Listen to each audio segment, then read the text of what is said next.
I'll give it a second. Just wait. Ah, big stretch. So we are in Friday. Friday.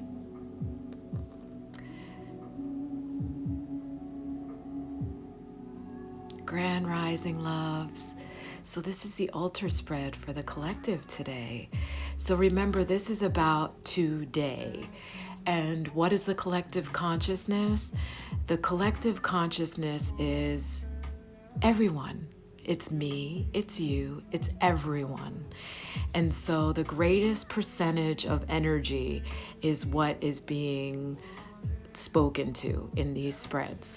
And so when I pull the card, I just say that what message does the collective need today?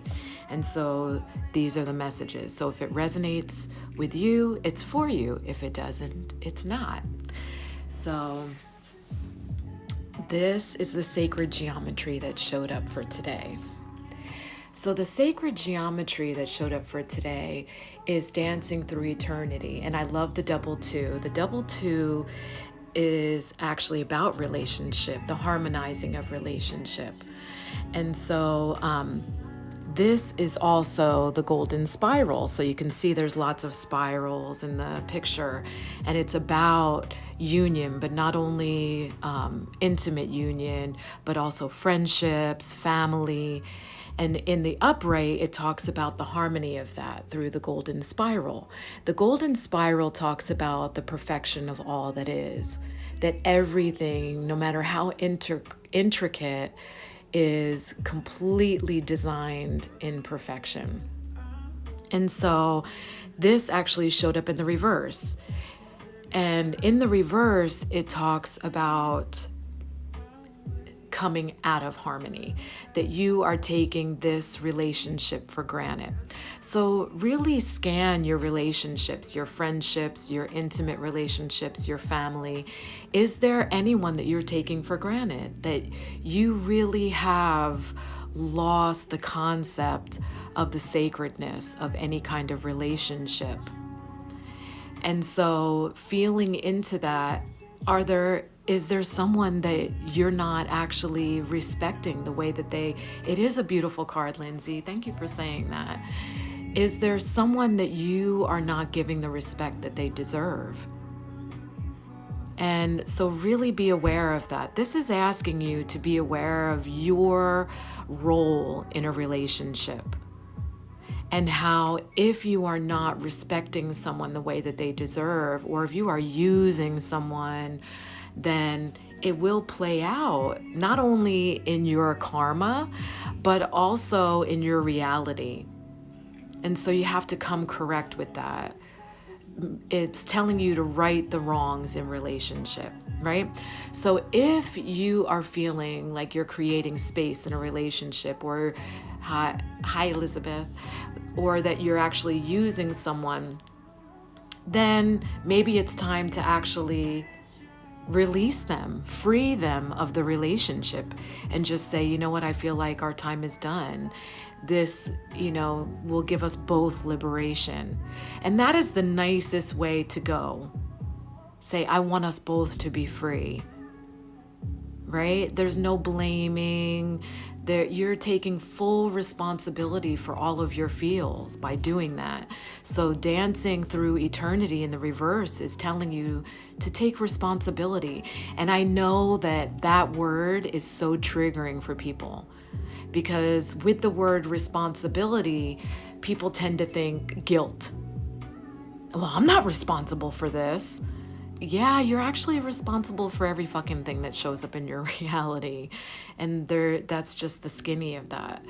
So, very much my relationships that have come in where they just cannot be consistent, I had to ask myself, what part of me is rejecting consistency? And I started to realize, holy fuck, it does make me feel stifled sometimes. I am such a free spirit. I need to completely feel free in relationship. And I'm not talking about willy-nilly, I want to take another partner. No, it's uber important if you are in a sacred union, a spiritual sacred union. Having more than one partner is not spiritual or sacred at all. Hi, Felix. It's not sacred. And so many people are trying to say that polyamory is a spiritual concept, and that's fucking bullshit. There is actually a block in deep intimacy if you are taking the energy of more than one person into your sacred space, the altar of your body. That is just a fact. And so healing union, and this is friendships too, and family. If there is someone that needs to be freed, free them. If there is someone that you need to take responsibility for, like, I'm using this person, come clean about it.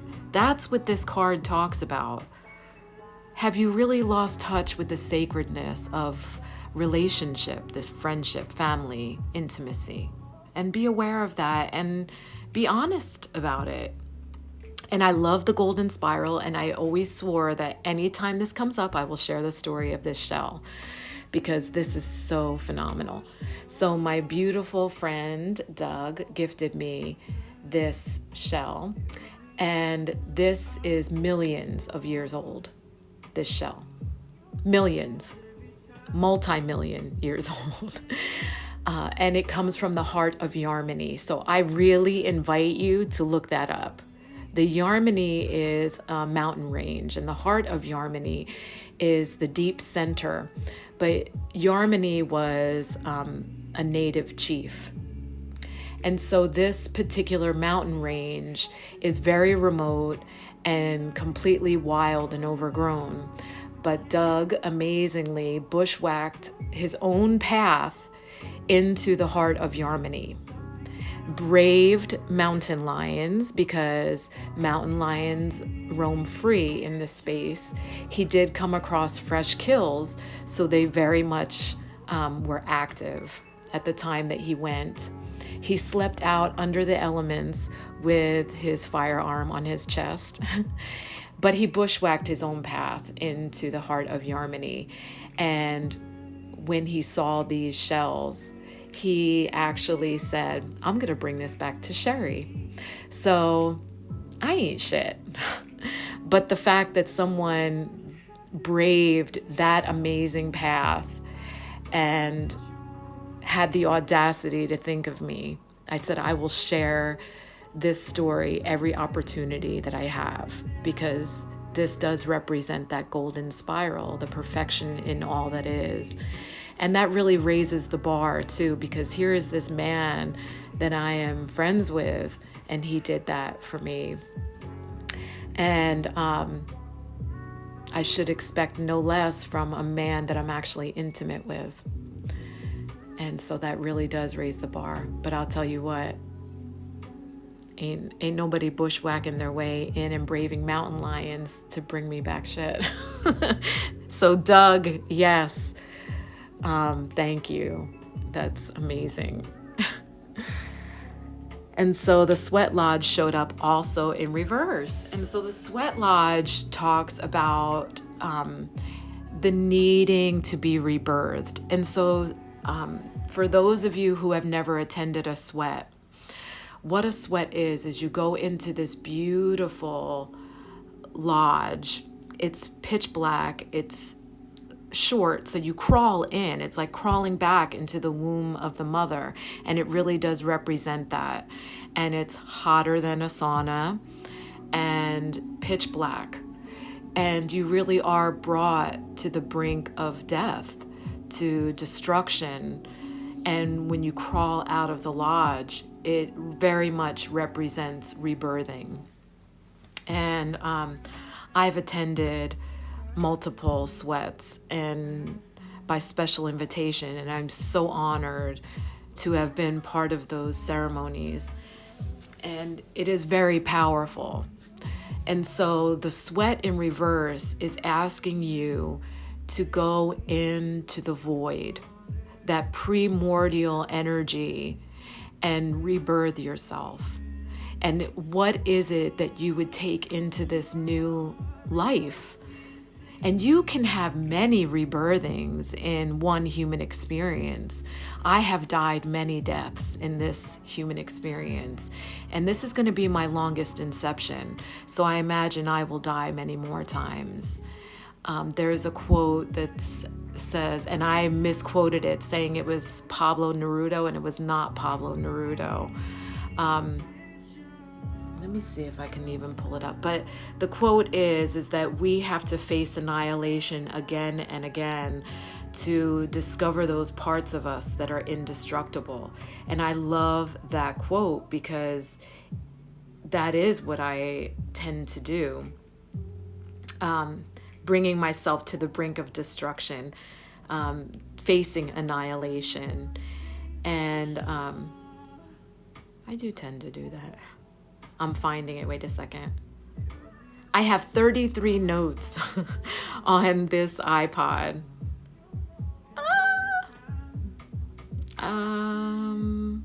Of course.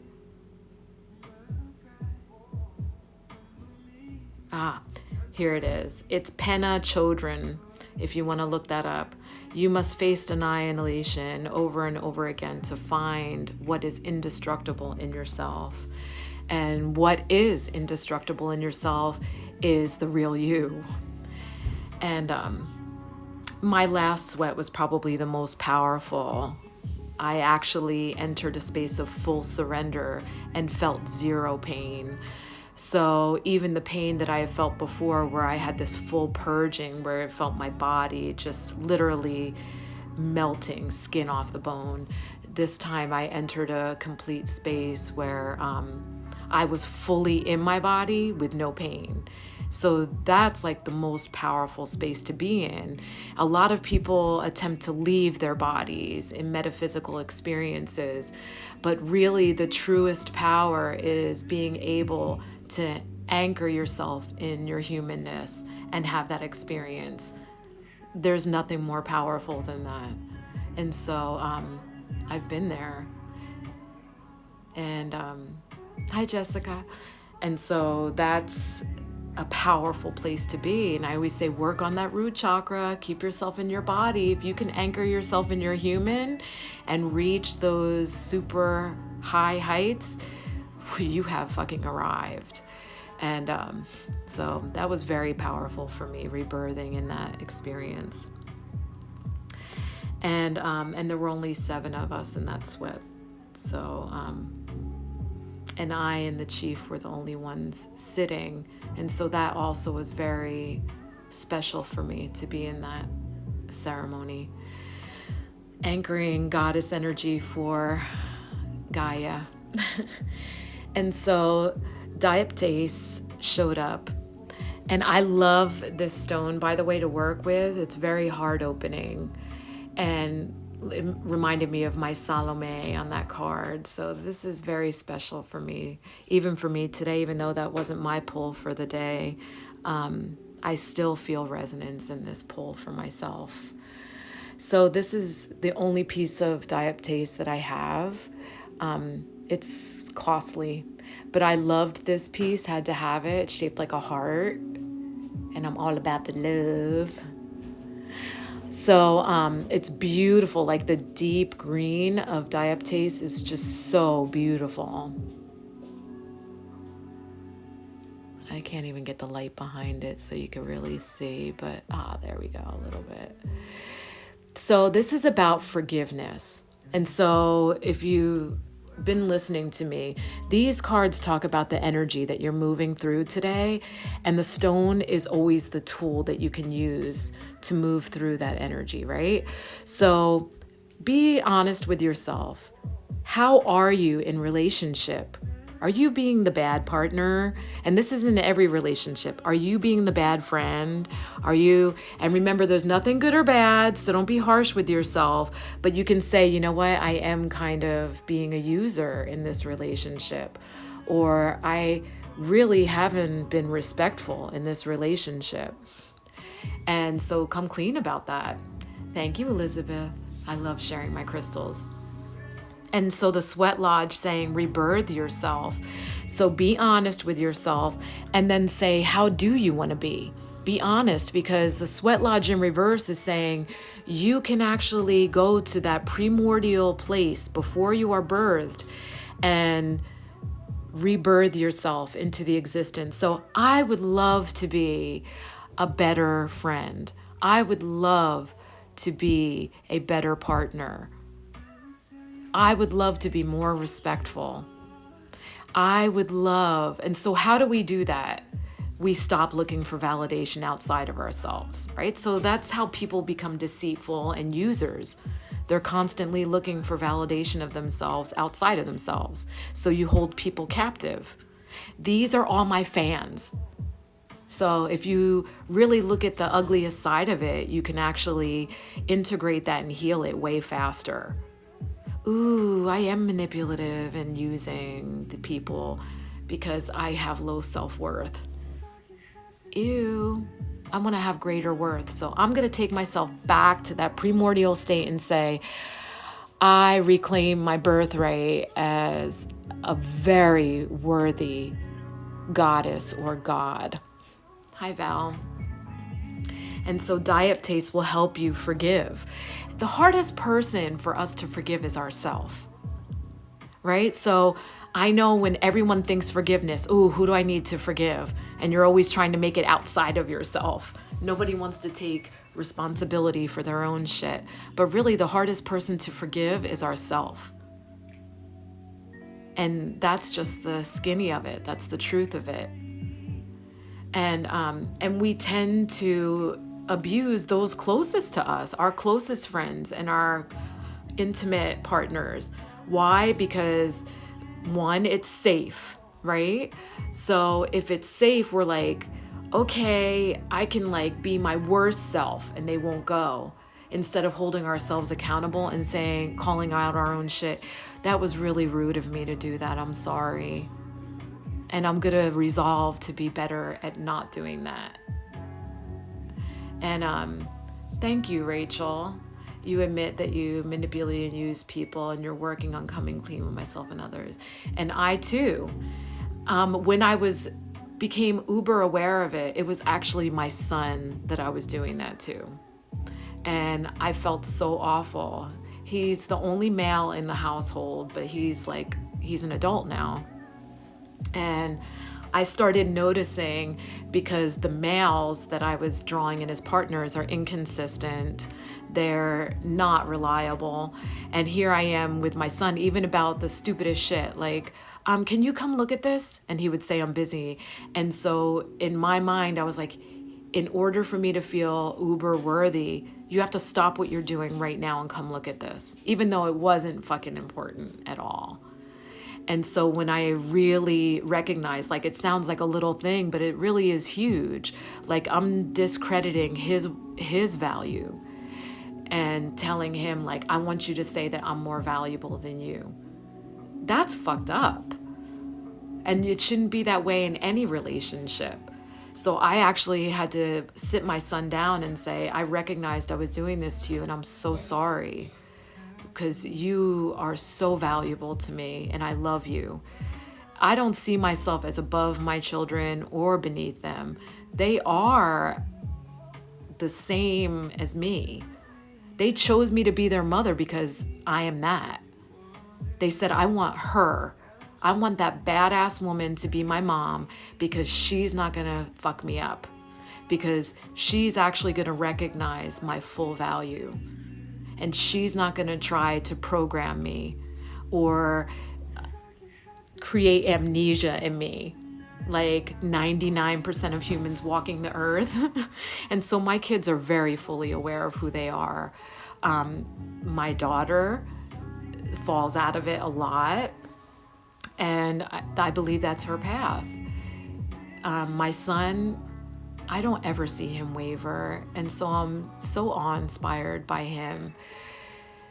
Even as a tiny, tiny human, he is just amazing. So I am both awe-inspired by him and I fear him.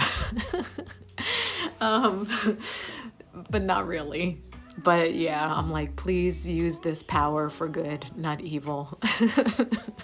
That's what I mean. But diaptase is great for forgiveness. And so it's the same thing here, like responsibility. We equate responsibility with guilt. It's not about guilt. It's about just being responsible, coming clean. And so forgiveness, that's why people have a hard time forgiving themselves, because they don't like to think that they're responsible, because that's guilt, right? If I forgive myself, then I'm actually saying that I caused this. And if I caused it, then I'm a piece of shit. No, that's not true. We cause things because of trauma, or even because of our path. Like we're birthed with wounds already. Especially us older souls, like we're already born with shit. So even though I myself in this human experience have never contracted amnesia, I never forgot who I was, I still have shit that needs to be, wounds that need to be healed from past life, that I am actually drawing in those same experiences in this human experience, right? So like fear of abandonment, which very much is old wounds. So it happened again, my father leaving when I was only 6. And so that's like, ew, okay, I see how I'm drawing in these experiences, because that's a soul wound. And so I have to heal that, one of my most recent relationships, we shared literally more than 24 past lives together, and it's very intense. And he's not consistent. And so that has been painful for me, but I am injuring myself. That's me injuring myself. Him not being consistent, right? So yes, he's not being respectful. So I forgive him for not being respectful, but I forgive myself for actually allowing it. So, I mean, we have to also look at the part we play in inviting that in. So Ajna Durga, the power of good, showed up again. And she has been showing up a lot lately, actually. So you probably recognize her.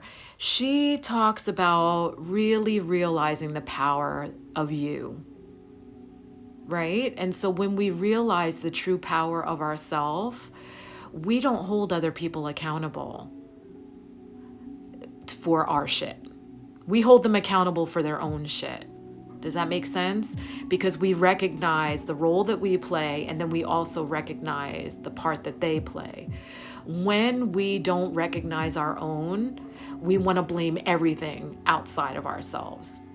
It's all them. They're awful. They're fucking horrific. What a jerk. What an asshole. What a dick. Instead of saying like, okay, I recognize how I invited this, so I forgive myself.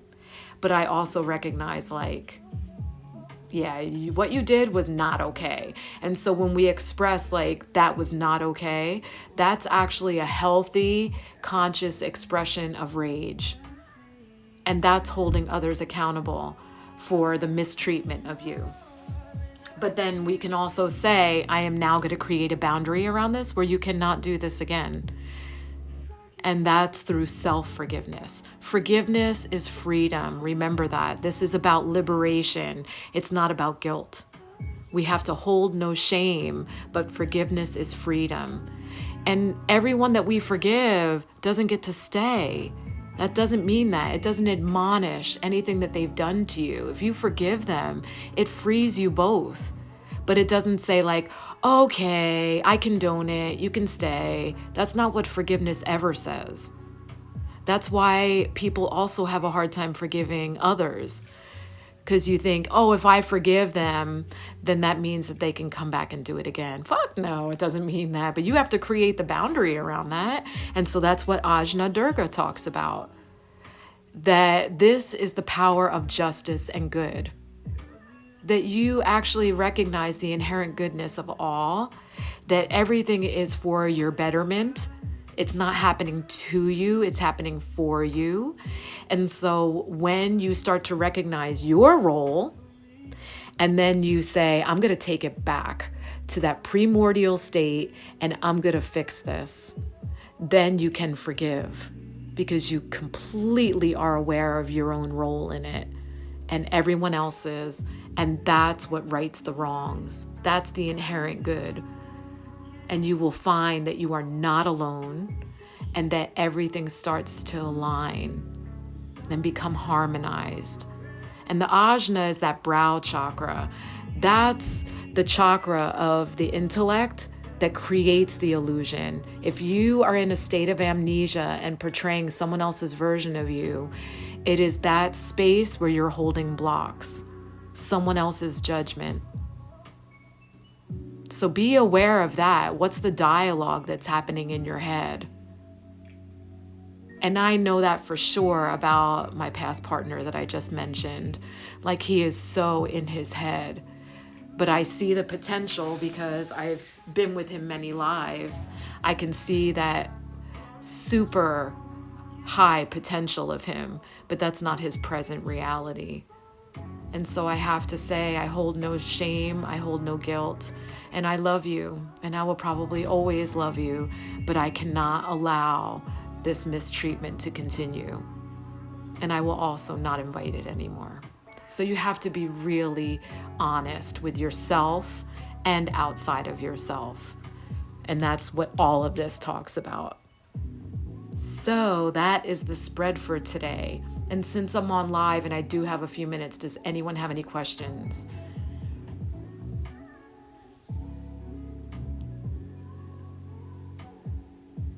Oh, Jess, I love that about your son, Michael. Yes. Oh, you're welcome, Elizabeth. I love you back very much. There's only 5 of you left on the... Thank you for hanging in there. Thank you. Now 4. We're whittling it down. All right, I guess there's no questions. I love you all. Have a beautiful day. Have a beautiful, beautiful day. I love you. And I am sorry for any part of disharmony that I myself have created as source. I am sorry. Please forgive me. Please forgive me. Thank you for the opportunity to heal that. I love you.